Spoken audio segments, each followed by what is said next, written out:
Assalamualaikum warahmatullahi wabarakatuh. Perkenalkan, nama saya Sarah Syahira. Saya dari Fakultas Hukum Universitas Muhammadiyah Malang dengan NIM 2022-433 dan mata kuliah pengantar filsafat. Di sini saya dan beberapa pendapat yang akan saya wawancarai akan menyampaikan menurut pendapat mereka tentang bagaimana perlindungan bagi korban pemerkosaan dan hukuman apa yang layak bagi pelaku pemerkosa. Baik, menurut pendapat saya terlebih dahulu, jadi korban pemerkosaan ini harus mendapatkan perlindungan yang menyeluruh. Karena pemerkosaan merupakan kejahatan serius yang menimbulkan dampak fisik, psikologi, sosial, dan ekonomi bagi korban. Lalu bentuk perlindungan bagi korban pemerkosaan yaitu yang pertama, perlindungan dan pendampingan dalam proses hukum yang adil. Kedua, pendampingan psikologis. Jadi korban perlu mendapatkan konseling atau bantuan psikolog agar dapat memulihkan trauma akibat kejadian yang telah dialaminya. Ketiga, adanya bantuan medis dan pemulihan. Yang keempat, adanya perlindungan identitas dan privasi. Jadi identitas korban harus dijaga agar korban tidak mengalami tekanan, stigma, atau perlakuan buruk dari masyarakat. Dan yang terakhir, dukungan sosial serta dukungan keluarganya agar bisa sembuh dari traumanya. Selanjutnya, hukuman apa yang layak bagi pelaku pemerkosa? Jadi yang pertama, pidana penjara yang berat sesuai tingkat kejahatan dan dampaknya terhadap korban. Yang kedua, denda atau kewajiban ganti rugi atau restitusi untuk membantu pemulihan korban. Dan yang ketiga, pidana penjara seumur hidup. Baik, selanjutnya saya akan mewawancarai teman saya yang bernama Dinta. Jadi Dinta, menurut pendapat kamu bagaimana perlindungan korban pemerkosaan dan apa hukuman yang layak bagi pelakunya?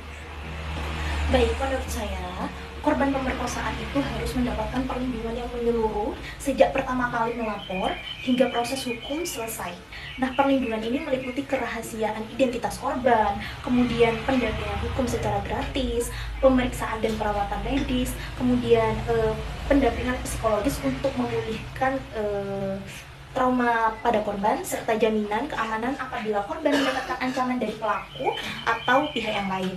Nah, menurut saya di sini, pelaku pemerkosaan itu layak dijatuhi pidana penjara minimal 16 tahun hingga seumur hidup, terutama apabila perbuatannya dilakukan juga dengan kekerasan dan mengakibatkan korban itu mengalami luka berat atau trauma yang berkepanjangan. Nah, dilakukan secara berulang juga, kemudian korbannya itu terutama adalah anak, jika korbannya itu adalah anak. Nah, selain pidana penjara, pelaku juga harus diwajibkan untuk membayar restitusi kepada korban sebagai bentuk pertanggungjawaban atas kerugian yang ditimbulkan. Nah, hukuman yang tegas diperlukan karena pemerkosaan ini tidak hanya menyebabkan psikologis yang dapat memengaruhi kehidupan korban dalam jangka yang panjang. Nah, oleh sebab itu, penegakan hukum itu harus mengutamakan perlindungan korban sekaligus memberikan hukuman yang setimpal kepada pelaku agar memberikan efek jerah dan juga mencegah terulangnya tindak pidana yang serupa seperti itu. Tentang pertanyaan yang kedua, yaitu tentang perlindungan terhadap korban pemerkosaan.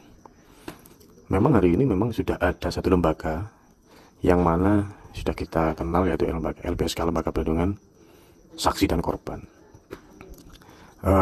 Dalam beberapa perkara yang terjadi, terutama tindak pidana pemerkosaan, peran LPSK ini memang sudah sangat signifikan, meskipun menjadikan lembaga ini masih butuh untuk lebih didorong lagi untuk bisa memberikan satu perlindungan yang cukup terhadap korban pemerkosaan.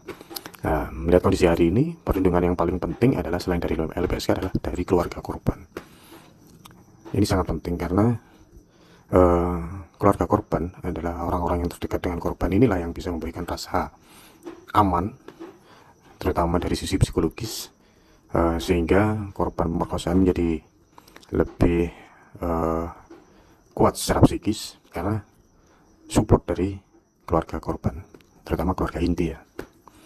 Nah, tentang hukuman yang tepat untuk pelaku pemerkosaan, sebenarnya ini juga satu tindak pidana yang sangat berat karena termasuk tindak pidana terhadap kejahatan terhadap kemanusiaan.